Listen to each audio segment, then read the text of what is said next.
আপনি কি চেনেন নেপালের এই প্রধানমন্ত্রীকে? তার জীবনের গল্প শুনলে আপনি সত্যিই অবাক হয়ে যাবেন।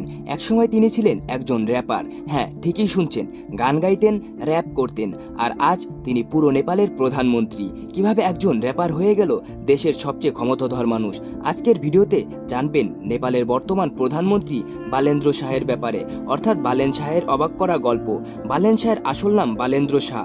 নেপালের তরুণদের কাছে তিনি অনেক আগে থেকেই জনপ্রিয় ছিলেন, কারণ রাজনীতিতে আসার আগে তিনি ছিলেন একজন র্যাপার ও ইঞ্জিনিয়ার। তার গানগুলোতে তিনি দুর্নীতি, দেশের সমস্যা আর তরুণদের হতাশার কথা বলতেন, আর সেখান থেকেই তিনি মানুষের নজরে আসেন। 2022 সালে বালেন শাহ সবাইকে চমকে দিয়ে কাঠমান্ডুর মেয়র নির্বাচিত হন। সবচেয়ে অবাক করা বিষয় হলো, তিনি তখন বড় কোনো রাজনৈতিক দলের নেতা ছিলেন না, তবু তরুণদের বিপুল সমর্থনে তিনি জয়ী হন।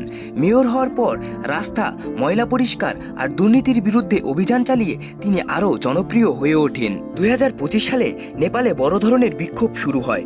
তরুণরা রাস্তায় নেমে আসে সরকারের বিরুদ্ধে। দেশজুড়ে রাজনৈতিক অস্থিরতা ছড়িয়ে পড়ে। এরপর পুরনো সরকার ক্ষমতা হারায়, আর ঠিক সেই সময় বালেন শাহ হয়ে ওঠেন তরুণদের সবচেয়ে বড় ভরসা। 2026 সালে নির্বাচনে তার দল বিশাল জয় পায়, আর এরপরই বালেন শাহ শপথ নেন নেপালের প্রধানমন্ত্রী হিসাবে। মাত্র 35 বছর বয়সে তিনি নেপালের ইতিহাসে সবচেয়ে তরুণ প্রধানমন্ত্রীদের একজন হয়ে যান। বালেন শাহ সাধারণ রাজনীতিবিদদের মতন নন, তিনি সোশ্যাল মিডিয়ায় খুব অ্যাক্টিভ, তরুণদের ভাষায় কথা বলেন, আর এজন্যই নেপালের নতুন প্রজন্ম তাকে নিজেদের মানুষ মনে করেন। অনেকেই তাকে নেপালের নতুন মুখ বলে ডাকে। তবে সমালোচনাও কম নেই। অনেকে বলেন দেশ চালানো আর র্যাপ গান গাওয়া এক জিনিস নয়। এখন দেখার বিষয় তিনি সত্যিই নেপালকে বদলাতে পারেন কিনা। একজন র্যাপার থেকে প্রধানমন্ত্রী, বালেন শাহর এই যাত্রা যেন সিনেমার গল্পকেও হার মানায়। আর তাই আজ পুরো দক্ষিণ এশিয়ার নজর রাখছে নেপালের এই তরুণ নেতার দিকে।